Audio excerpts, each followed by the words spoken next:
Je veux vous parler de la Chine, de ce qui s'y passe là maintenant, hein. Attention, hein, pas il y a 5 ans, pas il y a 10 ans, du très spectaculaire réarmement industriel chinois. Il y a 6 mois à peu près qu'un certain nombre d'alarmes résonnent en Europe, y compris d'ailleurs des responsables politiques. Ursula von der Leyen, la patronne de la Commission européenne. Moi, c'est le directeur général de Rexecode, Denis Ferrand, le premier qui m'a alerté. C'était à la rentrée, là, en septembre, en me montrant les chiffres de l'investissement industriel en Chine, qui étaient mais très spectaculaires. Cette montagne d'investissement, elle a été corroborée par la qualité de l'investissement. Ça, c'est des chiffres qu'a publié Citigroup.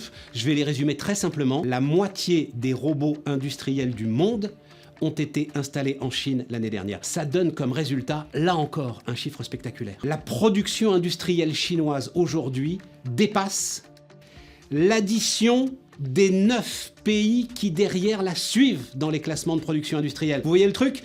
Production industrielle chinoise, elle seule, c'est plus que les 9 autres agrégés. Je prends la production industrielle américaine, japonaise, allemande, indonésienne, taïwanaise, vietnamienne, italienne. Je pense que les Français sont encore dans les 10 premiers. C'est évidemment très spectaculaire. Alors à quoi ça sert de produire autant? A priori, c'était pas pour repartir dans une espèce de course folle à l'exportation. L'idée, mais ça c'est un mythe que poursuit la Chine depuis 20 ans maintenant, peut-être même encore un peu plus, c'est la classe moyenne chinoise qui allait se mettre à consommer. Xi Jinping avait appelé ça la double circulation. Oui, il y a toujours la circulation à l'export, mais il y a la circulation intérieure. Il n'y a pas de circulation intérieure. Ça ne marche pas. Les Chinois ne consomment pas. Les Chinois sont inquiets. Ils épargnent massivement 28% de leurs revenus disponibles. Alors le résultat? Le résultat, c'est comme dans les années 90. Machine à subvention massive, on écrase les prix au tapis et on déverse la production industrielle sur le monde entier. Mais ce qu'on a connu en 2000,